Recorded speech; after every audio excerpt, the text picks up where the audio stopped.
If you're going to succeed in any area of life, you need to have your dreams and your goals in writing. You cannot have them in your head. You cannot have them in your mind. You must actually have the discipline to capture your dreams in a place where you can actually refer to them or you can review them regularly. You see, a dream that is not in written form is just a wish. Is very many people have dreams and desires of who they want to be, what they want to have, but they don't have it in tangible form.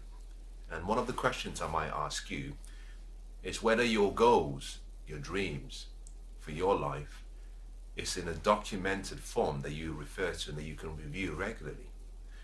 Now, you want your dreams in writing for one of many reasons. The first reason is simply because when you capture your dream, it brings clarity into that dream. That when you can see your dream in written form, it enables your mind to have something that it can work with. Now, the mind works best with pictures.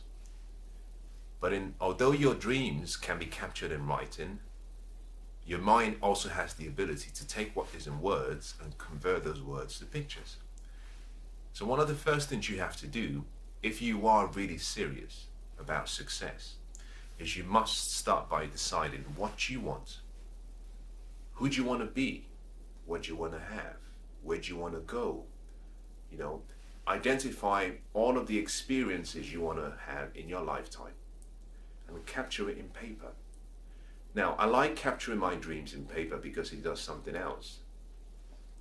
It's a good way of seeing how I'm growing.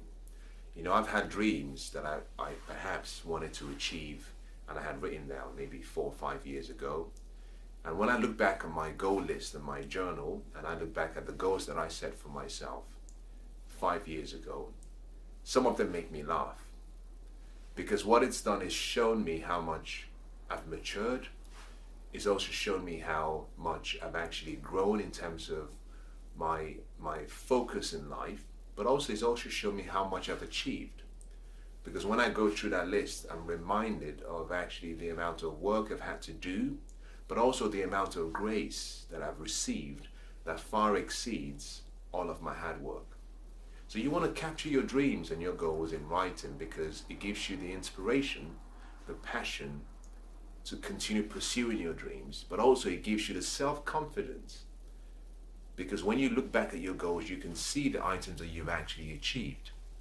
And that process of reviewing your past successes creates a sense of self-confidence. It feeds and fuels your self-image and your self-esteem.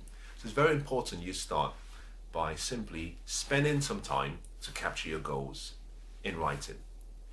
Only about 3% of people in the whole world, 3% or less, have their goals written down. Now, I believe it was Harvard University or Yale University, I'm not really sure which, that did a study. A number of years ago, they did a study. And part of the study was they actually had a group of students who were about to graduate. And before they graduated, the researchers asked all the students who, if they could identify how many of them actually had their dreams and their goals before they graduated, if they had a clear plan of how they were going to achieve all of their dreams and goals. Now, what was remarkable about this study is that only about 3% of all the class students had their goals in writing and had a plan, a strategy for achieving every single goal. Now, the students graduated, but the researchers did something quite unique. They monitored and they kept the research alive, they kept it open, and they studied all of those individual candidates. And they found something remarkable when they traced these individuals much, much later on in life. What they found was that the people who had actually written down their goals and had a plan and had a strategy for achieving it, that they were earning much more than all of the other 97% of the other students combined. Now, The economical side of actually looking at that was one way only. You know, you can measure money and you can measure finances, so that was quite easy. But what they observed as well was actually that almost in every area, every category of life, you know, relationship with their spouses, you know, family relationship, health and fitness, level of happiness and joy, although each of those are all subjective, what they found was that the people who had written down their goals and dreams were a lot more stable. They were a lot more stable than all the other 97 combined. You see, when you write your goals down, something happens. You take an idea, you take a thought, you take a dream, and you almost bring it into real or imaginable form. And so it's really important that you take your time. Don't depend on your memory. You see, the bluntest pencil is always much better than the sharpest mind. And the reason is simply because we have so much distractions every day.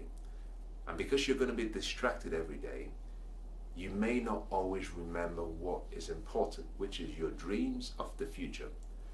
So in this short video clip, I want to just encourage you that if you do not have a journal where you store your dreams and your goals and your visions and your aspirations for the future, that you take some time and get a book and document your life. I believe genuinely that any life worth living is worth documenting.